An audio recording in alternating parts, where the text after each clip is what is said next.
you guys could give me, okay, just 3 random numbers between 1 and 10, because I don't... 4. 8, 3. 4, and 3? Done. Okay. Done.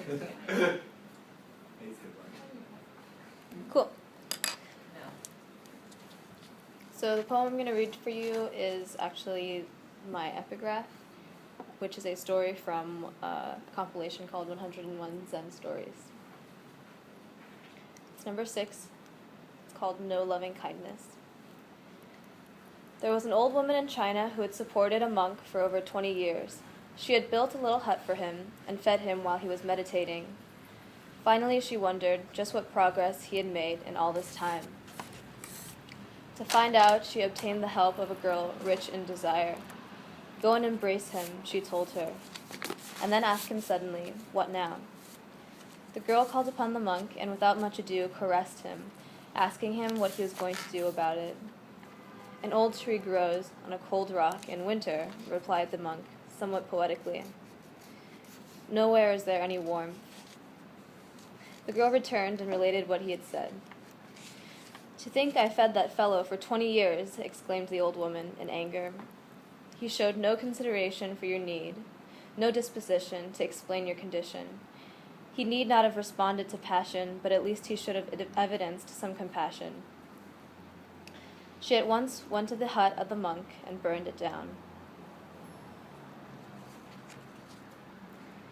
My manuscript is called Subtle Bodies, and we'll start with number 8.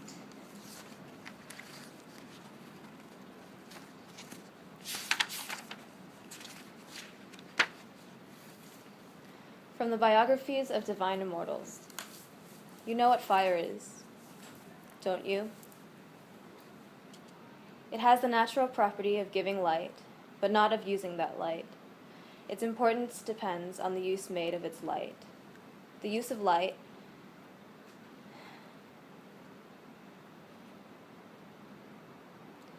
is contingent on a supply of fuel wherewith to preserve its radiance.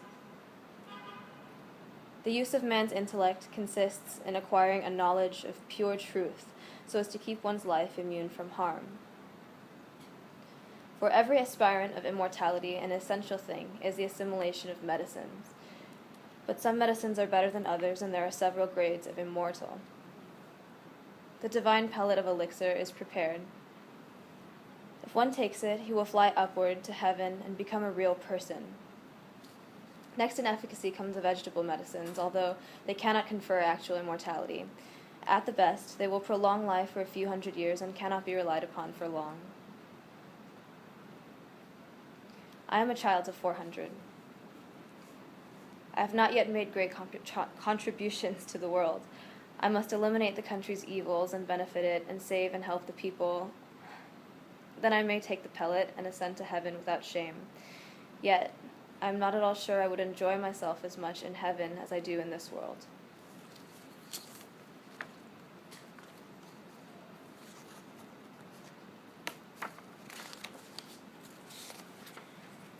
Being larvae. In the red cocoon, steam swirling slows the shiver.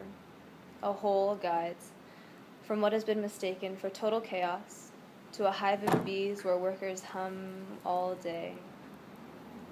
Returning to the eyes cement angled plates of gold to the floors of the chamber.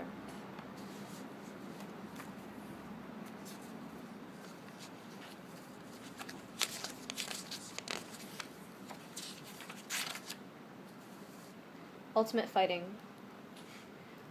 First, ribs, grasping at the sternum, break.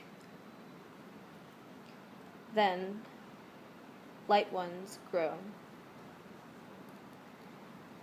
My signature move works every time, ends every match. Its name is surrender.